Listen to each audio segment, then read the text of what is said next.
विधानसभा निवडणुकीनंतर मनोज जरांगेंना मी काय बोलतोय हे समजेल असं राज ठाकरेंनी म्हटलंय। धाराशिवमधील मराठा आंदोलकांच्या भेटीत राज ठाकरे यांनी हे वक्तव्य केलंय। त्यावेळेला जरांगे पाटील उपोषणाला बसले होते, मी आलो होतो तिकडे।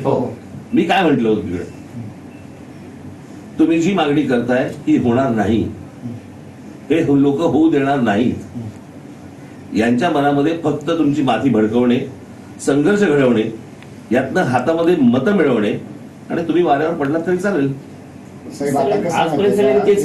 तेच मी काय म्हटलं होतं तिकडे, तुम्ही जी मागणी करताय ती होणार नाही, हे लोक होऊ देणार नाहीत। यांच्या मनामध्ये फक्त तुमची माथी भडकवणे, संघर्ष घडवणे, यातनं हातामध्ये मतं मिळवणे आणि तुम्ही वाऱ्यावर पडलात तरी चालेल। तेच करतायत। बाळाशिवाय दूध पाजत नाही, बरोबर आहे। तसं समाजाने कुठेतरी आता आक्रमक भूमिका घेतल्याशिवाय मी तुम्हाला एक गोष्ट सांगतो, उद्या जर हे राज्य माझ्या हातात आलं, मी तुम्हाला सांगतो महाराष्ट्रात कोणालाही आरक्षणाची गरज लागणार नाही।